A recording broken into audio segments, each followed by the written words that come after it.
بسم اللہ الرحمن الرحیم۔ تو عیسائی ماڑا ہو نا، غریب آدمی ہو بیچارہ، تو اس کے بارے میں لوگ مسئلہ پوچھ لیتے ہیں، کہتے ہیں پیر صاحب دسو سانیہ نہ روٹی کھانی جائز ہے؟ تو میں نے کہا اگر مشرک کے نجس ہونے کی بات کرتے ہو تو ایڈ نال بھی نجائز ہے، تے امریکہ دا صدر ہوئے تے تاں بھی نجائز ہے۔ اب یہ کیا بات ہوئی کہ جب کوئی بہت بڑا آدمی آ کے بیٹھ جائے اور ساری اس کے سامنے کابینہ بیٹھی ہو تو پھر کوئی شرعی مسئلہ پوچھے ہی نہ، اور اگر کوئی غریب آدمی سامنے آ جائے مشرک نجس ہے تو وہ ہر ایک ہی نجس ہے۔ تو جن کے بارے میں تو رویے میں سختی رکھنے کا کہا گیا تھا وہاں تو ہم نے بنا لی نرمی، اور جہاں ہمیں کہا گیا تھا نا درگزر کر دینا، رحماء بینہم، معاف کرنا، ذات کو بت نہ بنانا، اپنے نفس کی خواہش کو آگے نہ رکھنا، وہاں ہم نے زندگی مشکل کر لی ہے۔ چھوٹا خاندان ہو، بڑا خاندان ہو، غریب خاندان ہو، امیر خاندان ہو، آپ کسی خاندان کی پوری لڑائیاں ساری نچوڑیں تو اس کے اندر سے صرف ایک بات ٹپکے گی کہ میں نے نہ پوچھا نہیں، مجھے انہوں نے بڑا نہیں مانا۔ زیادہ سے زیادہ ذات کا رٹا، اس سے زیادہ کچھ بھی نہیں۔ سارے دوستوں کی، گہرے دوستوں کی جب رکابتیں ہوتی ہیں تو آپ سارا نچوڑ لیں اس کو تو بیچ میں صرف اتنا نکلے گا کہ فلاں مقام پہ فلاں کو پروٹوکول نہیں دے سکے۔ جو پروٹوکول مانگتے ہیں وہ اپنے نہیں ہوتے، جو پروٹوکول مانگتے ہیں ان کے رشتے مخلصانہ نہیں ہوتے۔ میرے رب نے قرآن مجید میں اپنے بندوں کی شان بیان کی، فرمایا وہ پتہ ہے زندگی کیسے گزارتے ہیں؟ وَعِبَادُ الرَّحْمَنِ الَّذِينَ يَمْشُونَ عَلَى الْأَرْضِ هَوْنًا، فرمایا رحمان کے بندے زمین پر عاجزی کے ساتھ چلتے ہیں، ان کا لہجہ نہیں پروٹوکول والا، انداز نہیں ان کا ہٹو بچو والا، جھکے جھکے چلتے، اور جتنا پھل زیادہ ہوتا ہے اتنا جھکاؤ بھی زیادہ ہوتا ہے، جتنا بندہ بڑا ہوتا ہے اس میں عاجزی بھی اتنی زیادہ ہوتی ہے۔ جو اعلیٰ ظرف ہوتے ہیں وہ ہمیشہ جھک کے ملتے ہیں، کیونکہ صراحی سر نگو ہو کر بھرا کرتی ہے پیمانے۔ جو بندہ جتنا بڑا ہوتا ہے اس کا جھکاؤ اتنا زیادہ ہوتا ہے، تو اگر اس کی گردن میں سریا زیادہ ہے تو اس کا مطلب ہے بڑا نہیں ہے، ابھی اس کو بڑا ہونے میں وقت لگے گا۔ قرآن مجید نے زندگی گزارنے کو اصول یہ دیا کہ تیرے لہجے میں عاجزی ہو، تیرا ملنا، گفتگو کرنا، آنا جانا اس میں انکسار ہو، اور دو جملوں میں میرے نبی پاک علیہ السلام نے بات اتنی کھول دی کہ ساری حقیقتیں ہی اندر آ گئیں۔ محبوب فرمانے لگے تو رب کی رضا کے لیے عاجزی کر۔ حضور فرماتے ہیں، یہ ترمذی میں موجود ہے، فرمایا تو اللہ کی رضا کے لیے جھک جا، رب تجھے عزتیں عطا فرما دے گا۔ عزت اس بات میں ہے کہ تیرے اندر جھکاؤ کتنا زیادہ ہے، عزت اس بات میں۔ ہمارے ہاں بعض لوگوں کا یہ خیال ہوتا ہے کہ عزت شاید کپڑوں کا نام ہے یا گاڑیوں کا نام ہے یا بنگلوں کا نام ہے، حالانکہ میں نے اپنی چھوٹی سی زندگی میں یہ دیکھا ہے کہ کھرب پتی بھی بندہ ہو نا، لیکن اگر لوگوں کو شک پڑ جائے نا پیسہ جائز نہیں، تو اپنے لوگ بھی کہہ رہتے ہیں کہ مجھے پتہ ہے کیسے آگے گیا ہے، لیکن بندہ کھرا ہو، سچا ہو، اور چھوٹا صاف سر ہو، ٹوٹی کرسی پہ بیٹھتا ہو، تو بڑا مہنگا آدمی بھی دروازے پہ کھڑا ہو کے کہتا ہے یار بندہ بڑا کھرا ہے، نہ سفارش سنتا ہے نہ رشوت لیتا ہے۔ تو اس کا مطلب ہے روب کپڑوں کا نہیں ہوتا، روب تو بندے کے کردار کا ہوتا ہے۔ اس کا کردار، حضرت سیدنا فاروق اعظم رضی اللہ تعالیٰ عنہ کیسر روم ڈرا کرتا تھا، رومی سلطنت کانپا کرتی تھی، کیوں؟ حضرت عمر کا تو ایک گن مین بھی نہیں تھا۔ اصل بات کیا تھی؟ انہیں پتا تھا کہ مزاج کچھ اور ہے، طبیعت کچھ اور ہے، انداز کچھ اور ہے، اور کوئی ظاہری دب دباؤ نہیں، بلکہ ایک دن بیٹھ کے تمام صحابہ نے مشورہ کیا، کہا جناب حد ہو گئی ہے، حضرت ابو بکر صدیق کے زمانے میں تو اسلام پر غربت تھی، اب تو اللہ نے بڑی وسعت دے دی ہے، 50 ہزار دینار صحابہ کو مال غنیمت میں ملتے ہیں اور جناب عمر کو بھی ملتے ہیں، لیکن عجیب بندہ ہے، گھر سے نکلتا ہے، مسجد سے نکلتا ہے اور گھر جانے تک سارے بانٹ دیتا ہے۔ جناب عمر سے کہنا ہے جناب حضور نے فرمایا ہے کہ اگر اللہ تعالیٰ وسعت دے تو اثر دیکھنا پسند بھی کرتا ہے، اچھے کپڑے پہننا تو کوئی دین کی مخالفت نہیں، لیکن آپ کا وہی کرتا پھٹا پرانا تو کوئی ایسی بری بات نہیں، اچھا لباس پہننا دین اس کو پسند کرتا ہے، تو آپ کپڑے کیوں نہیں نئے سلواتے؟ بڑے بڑے وزیر مشیر آتے، ہمارے بچے جب سیانے ہو جائیں تو وہ مشورے بھی دیتے ہیں نا بڑوں کو۔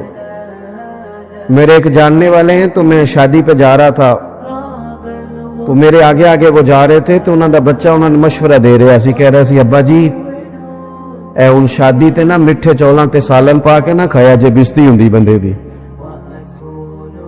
تو میں تھوڑا سا آگے گیا تو میں نے کہا پتر تو لیٹ ہو گیا، ٹائم نہ ہوندا تے سارا ٹبر ہی سیانا ہونا سی، تو ذرا دیر تجھے ہو گئی۔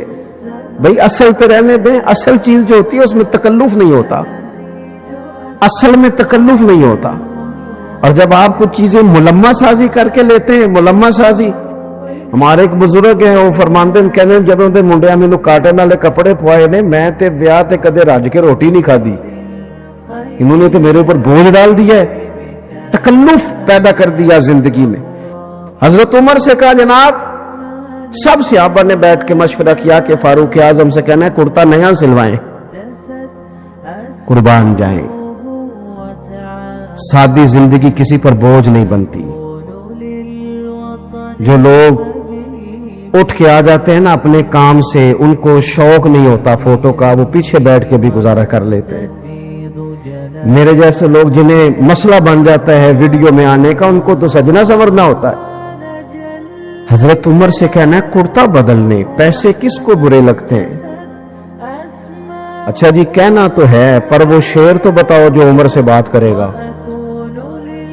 تو حضرت ابو دردہ کہنے لگے ایک بندہ ہے نا جن کی بات عمر مان لیتے ہیں۔ کہا وہ کون؟ کہنے لگے مولا علی شیر خدا۔ حضرت علی کی خدمت میں عرض کی حضور بڑے بڑے وزیر آتے ہیں، وہی پرانا کرتا، آپ کہیں نا سیدنا عمر سے کرتا نیا لے لیں۔ تو حضرت علی کہنے لگے میں جو کہوں وہ مانتے ہیں، پر میں نے نا حضور کی بارگاہ میں جو سبق پڑھا ہے وہ عمر کے ساتھ بیٹھ کے پڑھا ہے، جو میں جانتا ہوں وہ تم نہیں جانتے۔ بات بھی تمہاری ٹھیک ہے، میں کہوں گا تو عمر مان بھی لیں گے، پر یہ والی بات میں نے بھی عمر سے کوئی نہیں کرنی۔ کہا پھر آپ بتائیں، آپ سنیں، اللہ جزا دے آپ۔ کہا پھر آپ بتائیں کیسے کہیں؟ تو حضرت علی کہنے لگے حضرت عائشہ صدیقہ سے کہو، وہ ماں ہے مومنوں کی، حضرت عمر جلدی مان جائیں گے۔ حضرت عائشہ کو ساری بات سنائی، پیغام دیا، جناب عمر دوڑے آئے، اماں جی میرے لیے کوئی حکم؟ سید عائشہ کہنے لگی دیکھیں اسلام میں بہترین گنجائش بھی ہے اور اللہ نے وسعت بھی کر دیا، تو نیا کرتا پہننے میں حرج کیا ہے؟ آپ کا بیٹا پہنتا ہے، باقی صحابہ لیتے ہیں، تو آپ کا وہی پیوند لگا کرتا اسی سے خطبہ دیتے ہیں، عید پڑھانے جاتے ہیں تو ننگے پیر چلے جاتے ہیں، اور رستے میں بچوں کو کھڑا کر کر کے کہتے ہیں دعا کرنا رب عمر کو معاف کر دے، کھڑا کر کر کے کہتے ہیں وَلِمَنْ خَافَ مَقَامَ رَبِّهِ جَنَّتَانِ۔ نئے کرتے میں حرج کیا ہے؟ تو حضرت عمر کہنے لگے اماں جی کوئی حرج نہیں، میرے پاس گنجائش بھی ہے، آپ کا حکم آ گیا میں شام کو لے لوں گا نیا کرتا، پر ایک بات کر لوں؟ کہا آپ کر لیں۔ تو حضرت عمر رو پڑے، فرمانے لگے یہ جو کرتا پہنا ہے نا حضور کے سامنے بھی اسی کرتے میں جایا کرتا تھا۔ ابو بکر صدیق جب مجھے مشورے کے لیے بلاتے تھے نا تو اسی طرح ہم لوگ بس اسی کسی دے کچھ نہیں جی لگ دے، نہ کوئی ساڈا دردی، اسی طرح بس باتیں ہوتی تھیں۔ اور اماں جی ابھی نا میرے پورے ملک میں غربت ختم نہیں ہوئی، ابھی سب کو نئے کرتے نہیں ملے،